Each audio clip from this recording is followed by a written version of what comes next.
అండి. ఈరోజు మనం గ్రూప్ 2లో హిస్టరీలో భాగంగా హిస్టరీలో భాగంగా మనం తూర్పు చాళుక్యుల దగ్గర ఉన్నాం. ఈ యొక్క తూర్పు చాళుక్యులలో ఫస్ట్ పార్ట్‌లో భాగంగా వాళ్ళ యొక్క రాజవంశాలని పరిశీలిస్తున్నాం. ఇందులోని భాగంగా ఇందులో మనకి వీళ్ళు దాదాపు మనకి ఒక 400 సంవత్సరాలైతే పరిపాలన చేశారు కాబట్టి మనకి ఎక్కువ రాజులు ఉండేటటువంటి అవకాశం ఉంటుంది. అందులో మనం మెయిన్ ఇంపార్టెంట్ రాజుల్ని టచ్ చేసుకుంటూ వెళ్దాం.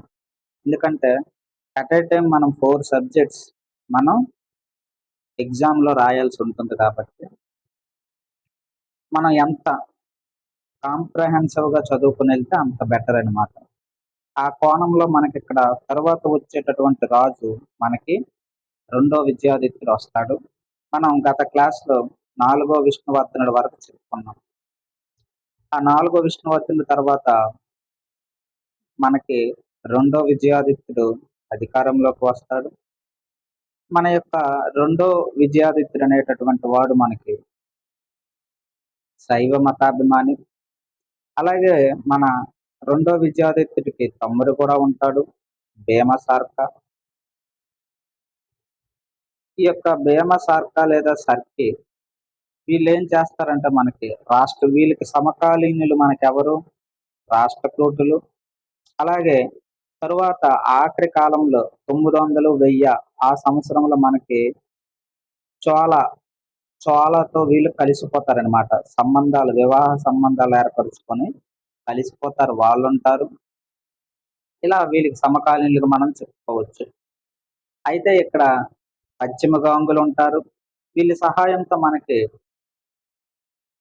విజయాదిత్యుడైనటువంటి వ్యక్తి మనకి చాలా యుద్ధాలైతే చేయడం జరుగుతుంది.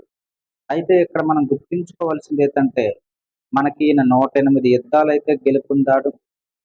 అందులో తీవ్రమైనటువంటి సైనికుల మరణం తీవ్రమైనటువంటి సైనికుల మరణం చెందడం వల్ల ఒక ఆ మరణానికి ప్రాయశ్చిత్తంగా ఈయన ఒక 108 శివాలయాలైతే అక్కడ నిర్మించాడనమాట. దానికి నరేంద్ర ముగేశ్వరాలయం అనే పేరు పెట్టాడు. కాబట్టి నరేంద్ర మృగరాజు అనేటటువంటి బిరుదైతే ఈయన పొందాడనమాట. ఈయన రాష్ట్రకూటులను ఓడించాడు. కదంబులంటే మనం ఇంతకు ముందు చెప్పుకున్నాం. వాళ్ళ యొక్క కన్నడ స్థానిక రాజ్య స్థాపన అయితే వీళ్ళు చేశారు. ఆ యొక్క రాజ్య స్థాపన బ్రాహ్మణుడు చేశాడు, మయూరి శర్మ అనేసి చెప్పుకున్నాం. అదంతా ఒకసారి ఫస్ట్ క్లాస్‌లో చెక్ చేయొచ్చు. అయితే వాళ్ళను కూడా ఈయన జయించడం జరిగింది. అలాగే రాష్ట్రకూటు రాజు అయినటువంటి అమోఘవర్షుడిని ఓడించాడు. ఈ యొక్క రాష్ట్రకూటులంటే ఎవరు? ఏంటి? వాళ్ళ యొక్క స్థితిగతులు మనం తెలుసుకోవాలి. అమోఘవర్షుడు చాలా గొప్ప రాజు.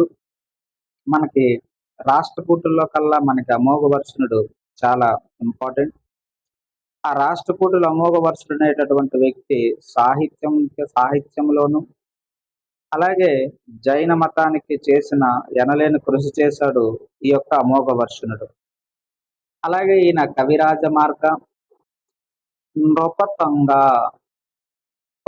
ఈయన స్వయంగా కవి అనమాట, రచయిత కూడా ఈ యొక్క అమోఘవర్షునుడు. మన యొక్క అమోఘవర్షునుడు అనేటటువంటి వాడు అలంకార శాస్త్ర గ్రంథాన్ని రాశాడు. దాన్నే మనం నృపతుంగ అని కూడా అంటాం. నృపతుంగ ఈ యొక్క అమోఘవర్షునుడు.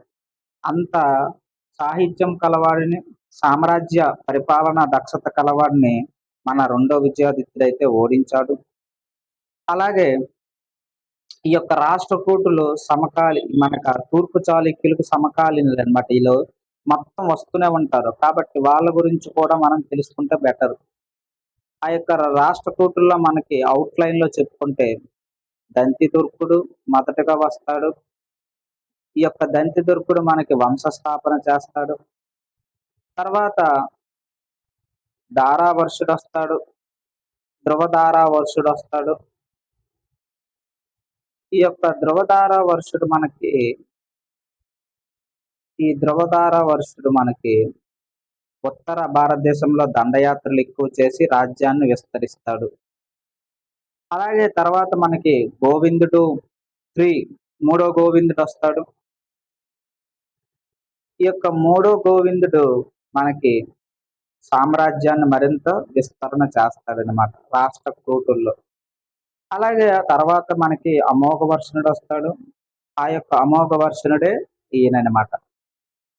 అలాగే ఈయన తర్వాత మనకి పరిపాలనలో చివరి రాజు రాష్ట్రకూటుల్లో మనకి శ్రీ కృష్ణుడు శ్రీ లేదా మూడో కృష్ణుడు అంటాం. ఇలా వాళ్ళ యొక్క వంశక్రమము మెయిన్ గుర్తించుకోవాలన్నమాట. అయితే ఆ యొక్క రాష్ట్ర కూటుల్లో మనకి ఈ యొక్క గుజరాత్ లో వాళ్ళ యొక్క సామంతరాజు ఉన్నాడు. ఆ రాష్ట్ర కూటులకు సంబంధించినటువంటి గుజరాత్ లో మనకి సామంతరాజు ఎవరయ్యా అంటే మనకి సువర్ణకర్కరాజు. అయితే ఆయన ఏం చేస్తాడంటే అప్పటికే ఈ రాష్ట్ర కూటుల్ని ఓడించున్నాడు. దక్షిణంలో మనకి కర్ణాటక ప్రాంతాన్ని పరిపాలిస్తున్నటువంటి కదంబులను ఓడించాడు. ఇలా మంచి విజయాలను నమోదు చేసుకున్నాడు. తరువాత రాజ్యం మనదే సామంత రాజ్యం అని ఈయనకి ముందుగానే తెలిసి ఆయన యొక్క విజయాన్ని ముందుగానే ఈయన ఆధిపత్యాన్ని అంగీకరించాడనమాట. ఎవరంటే సువర్ణకర్కరాజు. అంగీకరిస్తూ తన కూతురునైతే శీలమహాదేవిని వాళ్ళ కొడుక్కిచ్చైతే పెళ్లి చేశాడు. కలి విష్ణువర్ధనుడు. అయితే ఆయన కొంచెమే పరిపాలన చేశాడు. అంతగా ఇదైతే చేయలేదు. ఇది ఎక్కడ వేసాడంటే వాళ్ళ కొడుకు ఇంకో కొడుకు ఉన్నాడు. మనకు రెండో విద్యాదిత్యుడు కొడుకు గుణగ విద్యాదిత్యుడు. ఈయన కాలంలో అది వేస్తారనమాట. దాన్ని బట్టి మనకు అర్థమవుతుంది వీళ్ళ అన్నదమ్ములు కలి విష్ణువర్ధనుడు గుణగ విద్యాదిత్యుడు అనేటటువంటి వాళ్ళు. ఇలా మనకి అవుట్లైన్ లో చూసుకుంటే రెండో విష్ణువర్ధనుడు అనేటటువంటి వాడి గురించి చెప్పుకోవాలంటే నరేంద్ర మృగరాజు బిరుడు ఇంపార్టెంట్. అలాగే అమోఘవర్షుణ్ణి ఓడించాడు. 108 అనేది గుర్తించుకోవాలి. శివాలయాలను మనకి నిర్మించాడు అని గుర్తించుకుంటే సరిపోతుంది. మనకి చాలా చెప్తారు, ఎంతో డెప్త్ మ్యాటర్ ఇస్తారు. అవేవి ఎగ్జామ్లు ఇవ్వరు. మనకు అవుటర్ గన్ పాయింట్స్ చదువుకొని వెళ్ళిపోవాలి ఎగ్జామ్కి. ఇవే తిప్పిస్తాడు అనమాట. అంత హెవీగా చదివితే మెటీరియల్ మనకి ఏదైనా జస్ట్ ఒక 100 pages లో తేలిపోవాలన్నమాట. ఏది రివిజన్ చేసినా ఎగ్జామ్కి వెళ్ళేటప్పుడు ఇవన్నీ గుర్తుండవు. అందుకే షార్ట్ కట్ లో ఇటువంటిది ఏదైనా మెటీరియల్ మనం చూసుకోవాలి. ఆయనకి బిరుదులైతే మనకి తెలుసు, నరేంద్ర మృగరాజు అని. అలాగే విక్రమధవలి, చాళుక్య రామ, ఇవి గుర్తించుకోవడానికి ట్రై చేయాలి. ఆయన తర్వాత పాలనలో ఆయన కొడుకులు ఇద్దరు ఉన్నారు. ఒకటి కలి విష్ణువర్ధనుడు, ఆయన తక్కువ సంవత్సరాలు పరిపాలన చేస్తాడు. తర్వాత పేరు కన్నటువంటి గుణగ విద్యాదిత్యుడు వస్తాడు. ఈయన మనకి మూడో విద్యాదిత్యుడిగా పిలుస్తారనమాట. అయితే ఈ యొక్క గుణగ విద్యాదిత్యుడి గురించి చెప్పుకోవాలంటే మనకి ఈయన మనకి ఈ యొక్క గుణగ విద్యాదిత్యుడు, గుణగ అంటే కొంతమంది అభిప్రాయం ప్రకారం ఈయన గణిత శాస్త్రంలో పట్టు ఉండడం వల్ల మనకి లెక్కలు బాగా చేయడం వల్ల గుణగ అనేసి అంటారు. కొంతమంది గుణగణాలు ఉన్నాయి కాబట్టి ఈయనకి గుణగ అనేసి అంటున్నారు.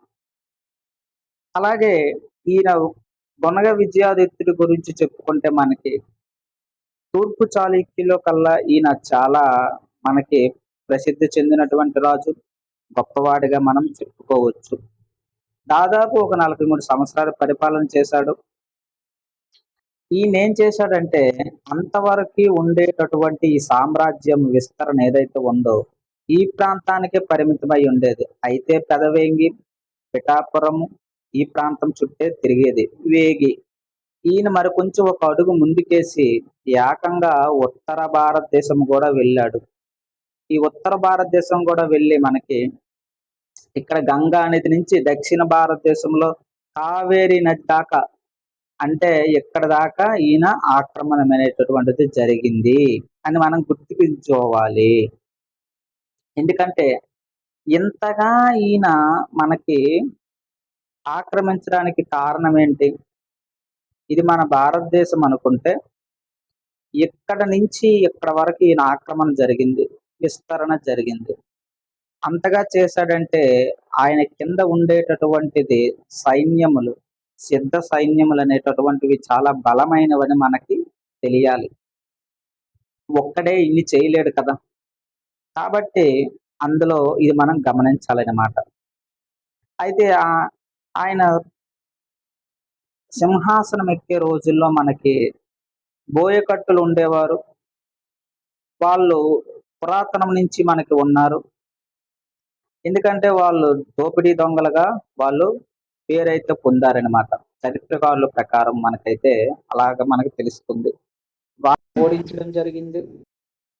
మన ఎవరంటే గుణగ విజయాదిత్యుడు అని మనం గుర్తుంచుకోవాలి. అయితే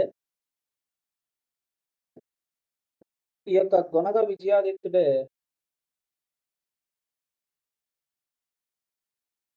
ఇక్కడ మనం గుర్తుంచుకోవాల్సింది ఏంటంటే, మన ఈ గుణగ విద్యాదిత్యుడు చెప్పుకున్నాం కదా!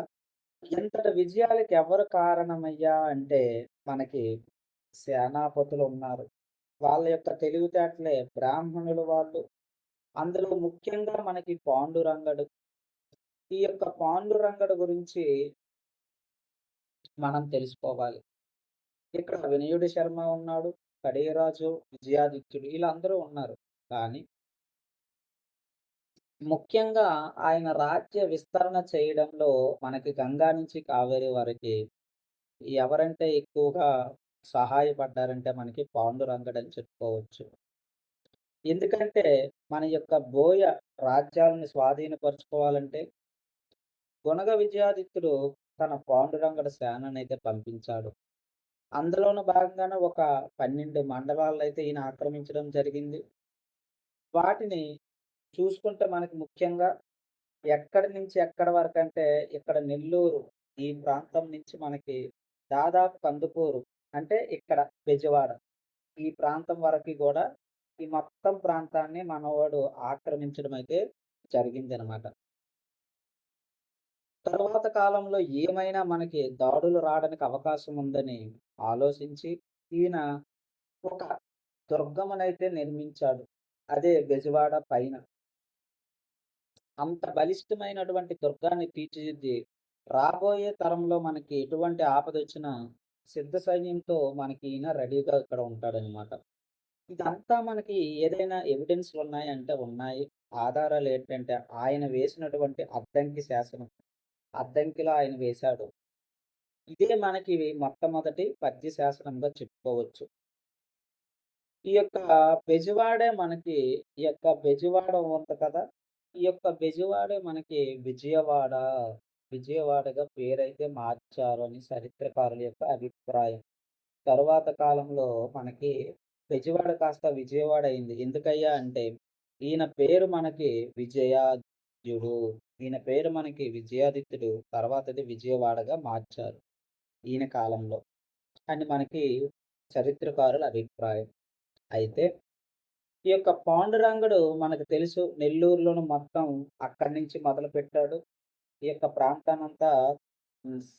ఆక్రమించుకోవడం జరిగింది. దానికి గుర్తుగా ఈ యొక్క పులికాట్ సరస్సు దగ్గర ఈయన ఏం చేశాడంటే, ఒక పట్టణాన్ని నిర్మించాడు. ఆయన పేరు మీదుగా గుర్తుండడానికి. అందులోను మనకి పాండురంగ మహేశ్వర ఆలయం గూడా నిర్మించడం జరిగింది. ఇలా ఈయన కూడా ఏం చేశాడంటే, అక్కడ ఉండేటటువంటి కందుకూరు రాజధాని చేసుకొని, అద్దంకి ఆయన పరిపాలించినట్టుగా మనకి చెప్తుందనమాట అద్దంకి శాసనం. అంటే పులికాటు సరస్సు దగ్గర పాండురంగ మహేశ్వరాలయం నిర్మించి, కందుకూరుని రాజధానిగా చేసుకొని, ఆయన పరిపాలించినట్టుగా మనకి ఏ శాసనం చెప్తుందయ్యా అంటే, అద్దంకి శాసనం చెప్తుందని గుర్తుంచుకోవాలి. అలాగే ఆ తర్వాత మనకు గుణగ విజయాదిత్యుడు అనేటటువంటి వ్యక్తి మనకు తెలుసు. రాష్ట్రకూటులు చరిత్ర గురించి ఇప్పుడే చెప్పుకున్నాము. ఆ రాష్ట్రకూటుల్లో మనకి రెండో కృష్ణుడున్నాడు. ఆ రెండో కృష్ణుడు బావమరిది. అలాగే ఆయన సంఖ్యలు అంటాం. ఆయనకు సహాయంగా వచ్చినటువంటి వేములవాడ చాళుక్యులైతేనేమి, అలాగే బద్దెగులను ఆళ్ళను ఓడించి మొత్తం బస్తర్ నుంచి మధ్యప్రదేశ్ ఆ ప్రాంతాన్ని మొత్తం ఈయన ఏం చేశాడు ధ్వంసం చేసి, ఈ యొక్క గంగా, అలాగే నర్మదా మొత్తం ఈ నదుల మధ్య ప్రాంతాన్ని మొత్తం గూడా ఆయన ఆక్రమించుకున్నాడనమాట. ఇందులో ఉండేటటువంటి కిరణపురం అయితేనేమి, చలపురం అయితేనేమి, చక్రకూటం అయితేనేమి, ఇలా ఈ ప్రాంతాలన్నిటిని ఆక్రమించుకొని, ఈయన ఏం చేశాడంటే మనకి ఇక్కడ వరకి గంగా ప్రాంతం వరకి ఆక్రమణ జరిగింది. ఇక్కడ వరకే ఇంతకుముందు ఉండేది. వేంగి ప్రాంతమే, కృష్ణా, గోదావరి మధ్య ప్రాంతం. ఇప్పుడు మనకి గంగా ప్రాంతం వరకు విస్తరించాడు. అందుకే ఈయన్ని మనకి గొప్ప పరిపాలకుడుగా తూర్పు చాళుక్యుల్లో చెప్తామనమాట. అందుకే రెండో కృష్ణుని ఓడించడం అనేటటువంటిది ఆ కాలంలో ఒక పెద్ద సాహసమే. ఎందుకంటే ఆయన పరిపాలనా దక్షతకి ఎంతోమంది రాజులైతే ఓడారు. ఇలా ఆయన్నే ఓడించాడంటే దానికి కారణం మనకి ఆయన దగ్గర ఉండేటటువంటి ఆ యొక్క సైన్యాధిపతులు అటువంటి వాళ్ళనమాట. ఒక్కొక్క ప్రాంతానికి ఒక్కొక్క సైనికుల్ని ఏర్పాటు చేసి, వాళ్ళ యొక్క విధి విధానాలను రూపొందించేటటువంటి దాంట్లో ఈయన నిష్ణాతుడనమాట. అలాగే అంతే కాకుండా మనకి సమాధి గతి లేదా పంచమహాశబ్ద అనేటటువంటి బిరుదులైతే పొందాడు. ఎందుకంటే మన గుణగ విజయాదిత్యుడు రాష్ట్రకూటుల నుండి సార్వభౌమ సంబంధాలు, అలాగే ఈ గంగా, యమున తోరణంను ఇవన్నీ గూడా మొత్తం ఆక్రమించాడనమాట. అయితే ఈయన కొన్ని ఆలయాలు నిర్మించడం జరిగింది. బిరుదాంకప్రోలు లేదా పెక్కవోలు అంటాము. అక్కడే ఈ ఆలయాలు నిర్మించడం జరిగింది. ఏమి ఎగ్జామ్‌లో అడగడు. వీళ్ళ పరిపాలన గురించి అడుగుతాడు. రాజుల పరిపాలన, రాజుల గురించి మనకెక్కడ అడగరు. లైట్‌గా చదువుకొని పరిపాలన విషయాలు, మత, సాంస్కృతిక, రాజకీయ, వాస్తు, శిల్ప, నాణాలు ఇవి అడుగుతాడు. ప్రసిద్ధి రచనలు ఏవైనా గ్రంథాలు ఇవుంటే శాసనాలు చదువుకోవాలి. ఇవి ఆయన నిర్మించేటటువంటి ఆలయాలు. ఈయన గణితంలో ప్రావీణ్యమైతే ఉంది. ముందే చెప్పుకున్నాము. అందుకే ఈయనకి గుణగ అని పేరొచ్చింది. ఈయన శాసనాలు చూసుకుంటే మనకి మచిలీపట్నం, సాతలూరు, గుంటూరు. అయితే ఈ గుణగ విజయాదిత్యుడు అనేటటువంటి వాడు ఇన్ని చేసిన ఒకానొక సమయంలో ఈయన కూడా ఓడిపోయాడు. ఎవరి చేతిలో అయ్యా అంటే మనకి గుణగ విజయాదిత్యుడు ఇంకొక సోదరుడున్నాడు. ఆయన యుద్ధమన్నుల్లుడు అంటాము. ఈ యొక్క యుద్ధనిల్లుడు ఈ యొక్క యుద్ధనల్లుడితో మనకి మనవాడు యుద్ధం చేస్తాడు. ఈ యుద్ధనల్లుడికి ఎవరు సహాయం చేస్తాడంటే రాష్ట్రకూటులు చేస్తారు. వాళ్ళెందుకు చేస్తారంటే రాష్ట్రకూటుల్ని ఓడించాడు గుణక విజయాదిత్యుడు కాబట్టి. వీళ్ళిద్దరూ ఒకటైపోయారు. ఈళ్ళిద్దరూ ఒకటైపోయి మనకి అమోఘవర్షుడు ఎవరు ఆ రాష్ట్రకూటు రాజు?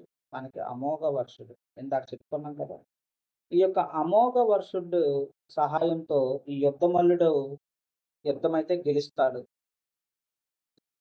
తద్వారా గుణగ విజయాదిత్యుడు మనకి ఓడిపోవడం జరుగుతుంది. ఈ యొక్క సోదరుడు ఈ యొక్క యుద్ధం మనకి గుర్తుంచుకోవాలనమాట. అలాగే ఆయన బిరుదులు మనం చూసుకుంటే పరమ, పరచక్రరామ, వీర మకరధ్వజ, భువన కందరు, కుందరు, రణరంగ అద్రుక, రణరంగ శూద్రుక, అలాగే గుణకేశల్లాట అంటే గుణంలో గొప్పవాడని. అలాగే వల్లభుడు, త్రిపుర త్రిపుర మర్త త్రిపురామర్త మహేశ్వరుడు అని కూడా అంటారనమాట. ఇలా ఈయన బిరుదులు మనం గుర్తించుకోవడానికి ట్రై చేయాలి. అయితే ఆయన తర్వాత కాలంలో మనకి ఎవరొస్తారంటే మొదటి చాళుక్య భీముడొస్తాడు. ఈయనే మనకి ఆరో విష్ణువర్ధనుడుగా పేరు పొందుతాడు. దాదాపు ఈయన కూడా ఇక్కడే ప్రాంతాన్ని వేంగినే మనకి పరిపాలన చేయడం అనేటటువంటిది జరుగుతుంది. అయితే ఈయన ఆస్థానంలో మనకి మొదటి చాళుక్య భీముడు మనకి ఈ యొక్క వేంగి ప్రాంతంలో మనకి చాలా అవినాభావ సంబంధం ఉంటుంది. ఎప్పటికీ ఈయన నిర్మించినటువంటి పంచారామాలైతే మనకి కళ్ళ ముందు కనిపిస్తాయి. ఈ యొక్క మొదటి చాణక్య భీముడు మనకి కాలంలోనే ఆమె ఆస్థాన నర్తకి, గాయకురాలు చల్లవ ఉంటుంది. ఈమెకే గాంధర్వ విశారద అనేటటువంటి బిరుదు గూడా ఉంది. అయితే ఈ చల్లవ్వకు మనవాడు ఏం చేశాడయ్యా అంటే, ఒక 2 ఖండికల భూమినైతే దానం చేశాడు. అదే అత్తిలి గ్రామాన్ని అని గుర్తుంచుకోవాలి. ఆయన తండ్రి కూడా మనకి సంగీత శాస్త్రంలో ఆరితేరినవాడు. సంగీతంలో తుంబురునికి మించిన వాడు లేరు. అంతటి వాడని మనకి ప్రసిద్ధి. అలాగే ఆ కాలంలో మనకి సామంతరాజు అయినటువంటి చాద్రవుడు ఈ యొక్క బెజవాడలో మనకి పార్థి పార్థీశ్వర ఆలయాన్ని నిర్మిస్తాడు. ఇతని ఆస్థాన కవి ఎవరయ్యా అంటే మనకి భట్టివామనుడు. ఈయన కావ్యాలంకార సూత్రాలు రచిస్తాడు. ఈయనకి కవి వృషభ అనేటటువంటి బిరుదు కూడా మనకి ఉందని తెలుసుకోవాలి. ఇదంతా మనకి మొదటి చాణక్య భీముడి గురించి ఔట్‌లైన్. అయితే ఇక్కడ ఆయన పేరు మీదుగా మనకి చాణక్య భీమేశ్వర ఆలయం అనేటటువంటిది ఉంది. మనం ఎళ్లి చూడొచ్చు సామర్లకోట సమీపంలో. అలాగే ద్రాక్షారామంలో కూడా భీమేశ్వర ఆలయం నిర్మించాడు. ఇవన్నీ ఇప్పటికి ఉన్నాయి. అయితే ఆయన కుమారుడైనటువంటి నాలుగో విజయాదిత్యుడికి కొల్లవి గండ అనేటటువంటి బిరుదుంది. ఇది గుర్తుంచుకోండి. తర్వాత ఈయనొస్తారు మనం చెప్పుకుందాం. అయితే ఆయన బెజవాడ ఇంద్రకీలాద్రి పర్వత శాసనంలో ఈయన తెలుగు శాసనం వేయించాడు. ఈ శాసనంలో మొట్టమొదటిగా ఏమి రాసిందంటే, చాణక్య భూమిని చాణక్య భీమ సర్వలోకాశ్రయ విష్ణువర్ధన మహారాజని అనేటటువంటిది పేర్కొందనమాట. అంటే దీన్ని బట్టి మనకేమర్థమవుతుంది? ఈయన పట్టాభిషిక్తుడు. మనకి బ్రాహ్మణుల ఆధ్వర్యంలో పట్టాభిషిక్తుడైనప్పుడు ఏమని చేయించుకున్నాడు? విష్ణువర్ధనుడు అనేటటువంటి పేరుతో పట్టాభిషిక్తి అనేటటువంటిది చేసుకున్నాడని గుర్తించాలి. అయితే ఆనాటి కాలంలో ఉండేటటువంటి మనం గమనించినట్లయితే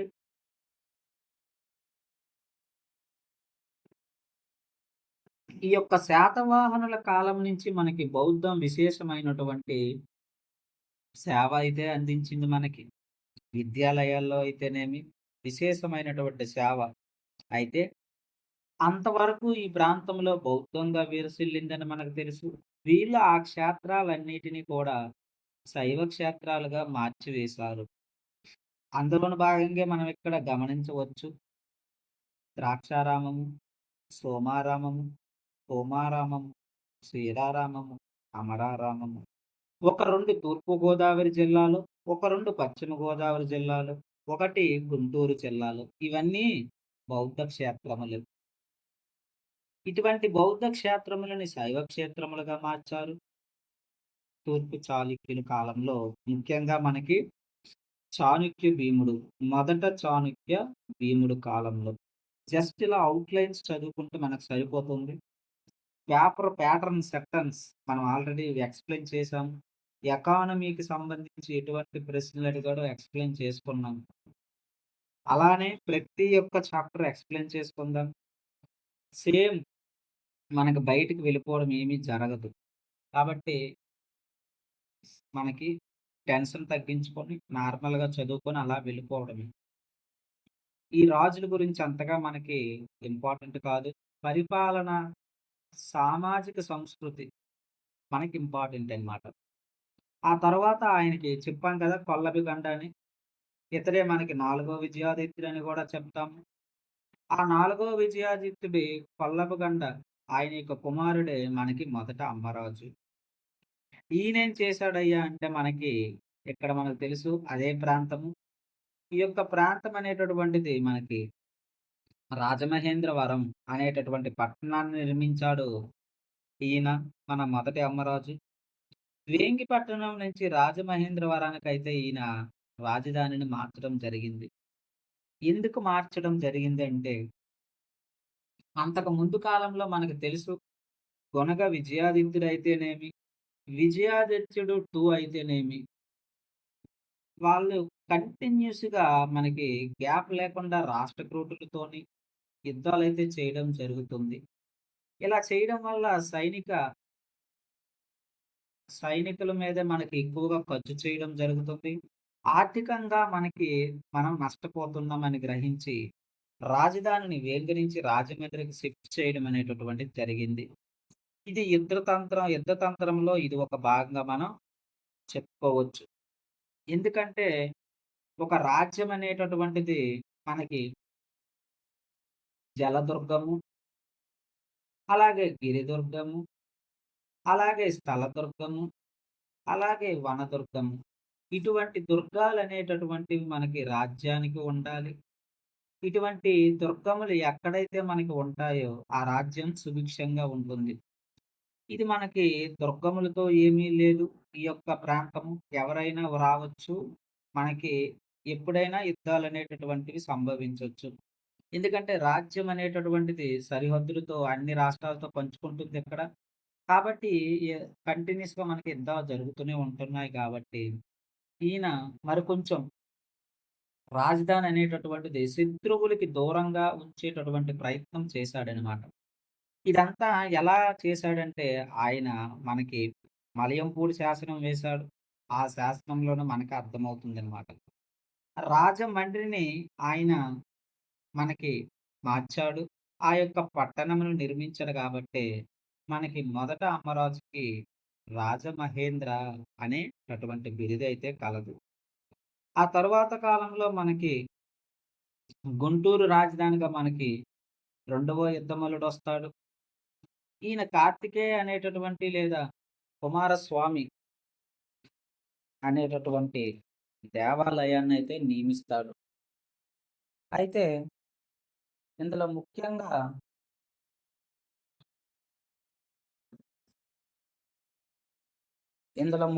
మనం చెప్పుకోవాల్సిందేంటంటే, ఈ యొక్క రెండో యుద్ధమల్లుడు తెలుగు భాషలో మనకి మొట్టమొదటిసారిగా మధ్యాకర పద్యంతో అయితే మనకి విజయవాడలో శాసనం వేస్తాడు. ఇతడు విజయవాడని చాలా అందంగా మార్చాడనమాట. అంటే అంతకు ముందు వరకు రాజమండ్రి ఆళ్ళ యొక్క ముందు వంశస్థులైతే మనకి చేయడం జరిగింది. ఈయన యొక్క ఇదే స్ట్రాటజీ ఏంటంటే గిరిదుర్గమును నమ్ముకున్నాడు. అందుకే ఈయనేం చేశాడంటే అక్కడికి షిఫ్ట్ చేయడం అనేటటువంటిది జరిగిందనమాట. అయితే ఈ యొక్క తర్వాత కాలంలో మనకు రెండో చాణక్య భీముడొస్తాడు. ఈయనకి మనకి ఇద్దరు భార్యలైతే ఉంది. ఇక్కడ బిట్టు వస్తుంది. ఇక్కడ మొట్టమొదటిసారిగా ఇక్కడేమైందంటే, మనకి చోళులతోని వీళ్ళు సంబంధాలు కలుపుకున్నారనమాట. తర్వాత కాలంలో మనం చెప్పుకుందాము. అయితే మన రెండవ చాళుక్య భీముడికి ఇద్దరు భార్యలున్నారు. ఈ యొక్క ఇద్దరు భార్యల్లో మనకి ఒకరు అంకిదేవి. ఈమె ఎవరయ్యా అంటే కళింగరాజు కుమార్తె గుర్తుంచుకోవాలి. ఈమెకు వాడే ఈ రెండో చాళుక్య భీముడికి, ఈమెకి పుట్టినట్టు వాడు ధనార్ణవుడు. ఈయన్ని చంపేసి ఇంకొకడొస్తాడనమాట. ఇంకొక భార్య పేరేంటంటే లోకాంబ. ఈమె కుమారుడే మనకి రెండో అమ్మరాజు. ఈ యొక్క రెండో అమ్మరాజే తర్వాత కాలంలో మనకి రాజవుతాడు. ఈయన 2 జైన ఆలయాలనైతే నిర్మించాడు. కటకాభరణ, సర్వలోకాశ్రయ అనేటటువంటి బిరుదులైతే ఈయనకు ఉన్నవి. అలాగే కల్పతరువు, కవి, గాయక కల్పతరువు అనేటటువంటి బిరుదులు గూడా మనకి ఈ యొక్క రెండవ అమ్మరాజుకైతే ఉన్నాయని గమనించాలి. ఈ యొక్క రెండవ అమ్మరాజు కాలంలోనే మనకి పోతన మహర్షులుంటారు. సహజ కవి. అయితే ఈయన కాలంలోనే మనకి ఏమైందంటే జైనులకు, అలాగే అటు శైవులకు ఇద్దరికి కూడా మంచి ఈయన పోషణ చేయడం అయితే జరిగింది. అంటే కళారంగానికి ప్రాముఖ్యత అయితే మనకి రెండవ అమ్మరాజు ఇవ్వడం జరిగింది. అందుకే ఈయనేం చేశాడంటే జైనులకి బసతులు నిర్మించాడు. ఇతని కాలంలోనే మనకి ఇక్కడ చూసుకుంటే అర్ధకవి. ఈయన మనకి ఇంపార్టెంట్. ఈయన ఏనుగులకు మన ఏనుగులకు శిక్షణ ఇవ్వడంలో ఆరితేరిన వాడు మన అమ్మరాజు. అయితే ఈయన బాగా గుర్తించుకుంటే ఇక్కడ సవతి సోదరుడెవడు? ఇద్దరు ఈయనకిద్దరున్నారని చెప్పుకున్నాం కదా భార్యలు. ఒక భార్యకి ఒకరు, ఇంకొక భార్యకి ఇంకొకరు పుట్టారని 2 పేర్లు చెప్పుకున్నాం. ఇంకొకడెవడున్నాడిక్కడ? ధనార్ణవుడున్నాడని చెప్పుకున్నాం. ఆయనేం చేస్తాడంటే, కాకతీయ గుండెన సహాయంతో ఈ యొక్క రెండో అమ్మరాజుని చంపేస్తాడనమాట. ఓడించి రాజ్యం నుంచి మనకి పంపించినట్లుగా ఎవరు చెప్తారు? ఎవరు చెప్తారంటే, ధనార్ణవుడి యొక్క మాగల్లు శాసనం చెప్తుందనమాట. ఈ యొక్క ధనార్ణవుడు మనకు తెలుసు 3 సంవత్సరాలే పాలిస్తాడు. ఎందుకంటే, ఈ ధనార్ణవుడు ఎవరయ్యా అంటే రెండో ఇద్దరుంటారు కదా! మన యొక్క ఈయనకి ఇక్కడ మనం చూసుకుంటే ఈ యొక్క రెండవ చాణక్య భీముడికి అందులో ఒక కొడుకే ఒక భార్య కొడుకు మనకి ధనార్ణవుడు. ఇంకొక భార్య కొడుకు రెండవ అమ్మరాజు. ముందు ఈడు పరిపాలించాడు రెండవ అమ్మరాజు. మనకి తర్వాత ధనార్ణవుడొస్తాడనమాట అలా. అయితే ధనార్ణవుడు మరణించడంతో మనకి మొత్తం మనం ఆయనకి ఇద్దరు కుమారులుంటారు. అలాగే మొదటి శక్తివర్మ, విమలాదత్తుడు వీళ్ళిద్దరూ గూడా అంధకారంలోకి వెళ్ళిపోతారనమాట. అయితే వీళ్ళకి చోళుడు రాజైనటువంటి రాజరాజు వీళ్ళకి ఆశ్రయం ఇవ్వడమే కాకుండా, వాళ్ళ యొక్క కుమార్తెను గూడా కందవ్వనిస్తాడనమాట. విమలాదిత్యుడికి, విమలాదిత్యుడికిచ్చి పెళ్లి చేయడం జరుగుతుంది. అయితే ఇతడు ఎవరితోని సంబంధాలు మనకి ఏర్పరుచుకున్నారు ఇక్కడి నుంచి చోళులతో ఏర్పరుచుకున్నారని గుర్తుంచుకోవాలి. అయితే మొట్టమొదటిగా చోళ వంశానికి చెందినటువంటి వాడే జటాజూట భీముడు. ఆయన వస్తారు. ఈ కర్నూలు రాజధాని ఇక్కడ మొత్తం మారిపోయిందనమాట. ఇంతవరకు వేంగి ఆ ప్రాంతం ఉండేది. ఇప్పుడు షిఫ్ట్ చేసుకున్నారు. ఎందుకంటే ఈ యొక్క చోళుల యొక్క మనకి దగ్గరగా వీళ్ళు రాజధానిని షిఫ్ట్ చేసుకోవడం జరిగింది. ఇతను కర్నూలులో మనకి పెదకల్లు ప్రాంతాన్ని పరిపాలించేవాడు. ఇతని తల్లే మనకి కరెక్ట్‌గా మనం పైన డిస్కస్ చేసాం. ఈమె తల్లే మనకి. మొదటి చాణక్య భీముడు మనవరాలనమాట. పల్లవి గండ అని చెప్పుకున్నాం కదా! ఆ యొక్క విజయాదిత్యుడి కుమార్తె ఈ యొక్క ఈళ్ళ తల్లనమాట. అందుకే వీళ్ళు కూడా ఈ వంశం కిందకే మనకి వస్తారని చెప్పుకోవచ్చు. అలాగే ఇంకొక పాయింట్ ఏటంటే మన రెండవ రామరాజు భార్య ఉంది కదా! ఒకరు. ఆ ఒక భార్య యొక్క సోదరి కావడం వల్ల మనకి జటాజుటు భీముడు ఏం చేశాడంటే ఈ యొక్క ధనార్ణవుడిపై దండెత్తాడనమాట. ఈ యొక్క ధనార్ణవుడు కూడా చంపేశాడు. ఆ రాజ్యాన్ని ఆక్రమించాడు. అందుకే ఈయన చోడ త్రినేత్ర అనేటటువంటి బిరుదులైతే పొందాడనమాట. ఎందుకు ఇలా జరిగిందంటే, వీళ్ళకి చాలా సహాయాలు జొరికాయనమాట ఈయనకి జటాజూట భీముడికి. ఒక పక్క శక్తివర్మ, ఒక పక్క విమలాదిత్యుడు, ఒక పక్క చోళులు. ఈళ్ళందరూ గూడా మనకి ఏమైందంటే, ఈ యొక్క ఇలా ముగ్గురు మొత్తం ఒకటైపోయారు. ఇగ మొత్తం ఒకటైపోయి మన యొక్క జటాజుట భీముడినైతే చంపడం జరిగింది. ఇవన్నీ మనకెలా తెలుస్తాయంటే, ఈ నాణేలనేటటువంటి బర్మాలో లభించాయి. చాళుక్య చంద్ర అనేటటువంటి బిరుదు మనకెవరికుందయ్యా అంటే, శక్తివర్మకుందని చెప్పొచ్చు.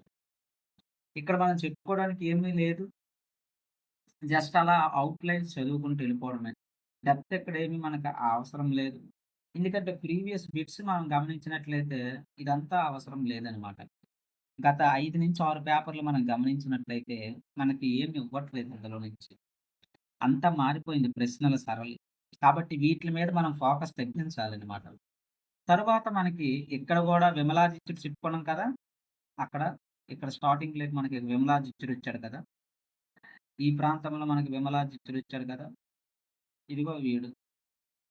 ఈ యొక్క విమలాదిత్యుడు మనకి ఈయనకి ఇద్దరు భార్యలైతే మనకున్నారు. ఆ ముగ్గురు రాజ్యాల్లో శక్తివర్మ, విమలాదిత్యుడు ఆడున్నాడు కదా! అందులో ఒకడు. ఈళ్ళందరూ ఒకటయ్యి జటాజుట భూముడిని కిందకి తోసేసారు. ఈడొచ్చేసాడనమాట తర్వాత. ఈళ్ళకి గూడా మనకి ఇద్దరు. ఎవరెవరు? ఒకరు కుందవ్వ భార్య, ఇంకొకళ్ళు మేలవ. ఇక్కడ మనం బాగా గమనించినట్లయితే కుందవ్వ అనేటటువంటి ఎవలు? రాజరాజ చోళుని కుమార్తె. వీడికి పుట్టినోరే మనకి రాజరాజ నరేంద్రుడు. తర్వాతొస్తారు. జటాజేటు భూమిని కుమార్తె ఎవలు? మేనవ. ఆళ్ళని ఓడించి, ఆళ్ళని చంపి, ఆళ్ళ కూతురిని ఈడు పెళ్లి చేసుకున్నాడనమాట. వీళ్ళకి పుట్టినోడే ఏడో విజయాదిత్యుడనమాట. అయితే ఈ విమలాదిత్యుడు అనేటటువంటి వాడు మనకు జైనులకి మనకు రామతీర్థంలో విజయనగరం జిల్లా అయినటువంటి రామతీర్థంలో మనకి జైన బసతిని నిర్మించాడు. ఎందుకయ్యా అంటే వాళ్ళ గురువు త్రికాల యోగి.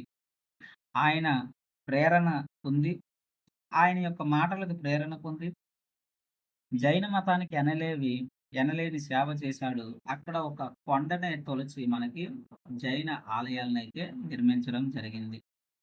అయితే ఈ విమలాదిత్యుడు అనేటటువంటి వాడు మనకొక ప్రత్యేక కేటగిరీగా చెప్పుకోవచ్చు. ఎందుకంటే ఈయన ఏకైక తూర్పు చాళుక్య రాజు.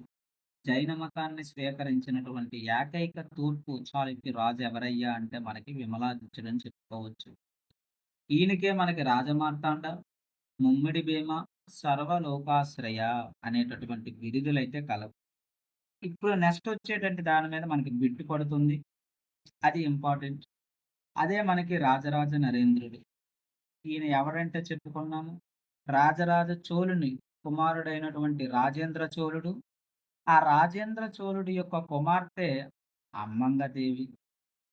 ఆ అమ్మంగదేవిని మనకి రాజరాజ నరేంద్రుడికి ఇచ్చైతే వివాహం చేయడం జరిగింది. ఆ యొక్క రాజరాజ చోళుడెవరు? రాజేంద్ర చోళుడు. ఆ రాజేంద్ర చోళుడి యొక్క కుమార్తె అమ్మంగదేవి. ఆ అమ్మంగదేవిని ఇదిగో ఇక్కడ మనం చెప్పుకున్నాం కదా! ఈ యొక్క రాజరాజ చోళుని కూతురు ఎవరు? అమ్మంగదేవి. ఆ యొక్క అమ్మంగదేవినే ఈ యొక్క విమలాదిత్యుడి కొడుకైనటువంటి రాజరాజ నరేంద్రుడికి ఇచ్చారనమాట. అయితే ఇక్కడ మనం చూసుకుంటే ఈయనేంటి కళ్యాణి చాళుక్యుల కుమార్తెను కూడా పెళ్లి చేసుకున్నాడు. మాలయావతి. ఇక్కడ మనకి వీళ్ళున్నారు. యువతల వీళ్ళున్నారు. అవతల రాష్ట్రకూటులున్నారు. యువతల కళ్యాణి చాళుక్యులున్నారు. వీళ్ళందరితోని సంబంధాలు మనకి సహకరించుకున్నారనమాట. చోళులు. అందుకే వాళ్ళ కుమార్తెను చేసుకోవడంలో ఏమైంది మనకి, ఆళ్ళు గూడా వీళ్ళకి సహాయపడ్డారనమాట. అలాగే ఈయన ఏమయ్యాడంటే, ఏడవ విజయాదిత్యుని చేతిలో అయితే ఓడిపోవడం జరిగింది. ఎవరు?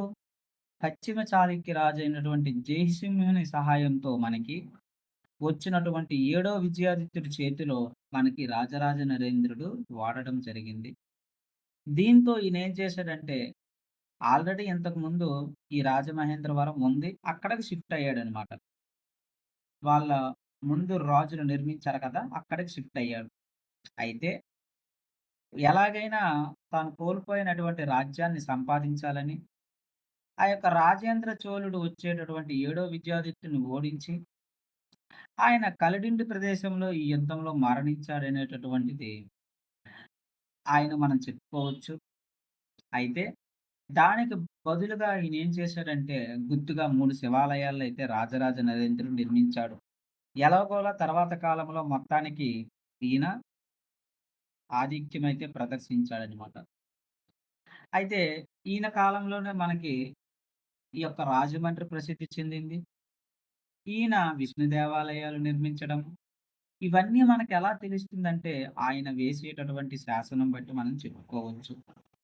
ఈయన ఒక బిరుదు కావ్య గీతి ప్రియుడు. ఇది మనం గుర్తుంచుకోవడానికి అవకాశం ఉండాలి. ఎగ్జామ్స్‌లో పాయింట్ ఆఫ్ వ్యూ. మరి ఈయన కాలంలో మనకి ఎవరయ్యా కవి ఇంపార్టెంట్ ఆది కవి మనకి నన్నయ్య భట్టు. ఈయన మహాభారతంలోని 2:30 పర్వాలనైతే తెలుగులోకి అనువదించాడు. ఆది గ్రంథమైనటువంటి మహాభారతాన్ని తెలుగులోకి అనువదించాడు. ఆంధ్ర శబ్ద చింతామణి అనేటటువంటి వ్యాకరణ గ్రంథము. అలాగే దాన్ని సంస్కృత రచనగా మనం పేర్కోవచ్చు. ఎన్నో తెలుగు రచనలైతే చేశాడు. 'ఇంద్ర విజయం', 'చాముండేశ్వర విలాసమని'. అలాగే 'నందంపూడి శాసనాన్ని' గూడా నన్నయ్య రచించాడని చెప్పుకోవాలి. అయితే ఆదికవి, విద్యారథుడు, వాగమ శాసనుడు, శబ్ద శాసనుడు, అలాగే దైవతుడు అనేటటువంటి బిరుదులు మనకి నన్నయ్యకైతే ఉన్నాయని చెప్పుకోవచ్చు. తరువాత మనకి ఇంపార్టెంట్ పర్సన్ ఎవరయ్యా అంటే ఈ యొక్క నన్నయ్య భారతాన్ని మనకి సంస్కృత భాషలోకి నుంచి తెలుగులోకి మార్చిన వాడు ఎవరయ్యా అంటే నారాయణ భట్టు. ఈయన సహాయంతోనే మనకి అనువదించారనమాట. దానికి మహాభారతం తెలుగు అనువాదంలో సహాయపడిన నారాయణ భట్టికి మన రాజరాజ నరేంద్రుడు ఏం చేశాడంటే నందంపూడి అగ్రహారాన్ని దానం చేశాడు. అది మనం గుర్తుంచుకోవాలి. అలాగే పావులూరి మల్లన గణితసార సంగ్రహం ఈయన రచించాడనమాట. దీనికే మనకి నవఖండవాడ గ్రామాన్ని మన రాజరాజ నరేంద్రుడైతే దానం చేశాడు. ఎందుకంటే పావులూరు మల్లన మనకి గణిత సారాన్ని సంగ్రహం చేశాడు కాబట్టి. ఇలా మనకి ఈయన గూడా ఎనలేని సాహిత్యానికి కృషి చేయడం జరిగింది. మన యొక్క నన్నయ్య భట్టు మనకు తెలుసు. ఉ ఉభయ భాష కావ్య రచనాభితుడుగా, అలాగే నారాయణ భట్టు అనేటటువంటి వాడు వాజ్మయ ధురంధరుడుగా పేరుగాంచారని చెప్పుకోవచ్చు. ఆ తరువాత కాలంలో మనకి రా రాజరాజ నరేంద్రుడి యొక్క కుమారుడు మనకి రాజేంద్ర కులోత్తుంగుడు.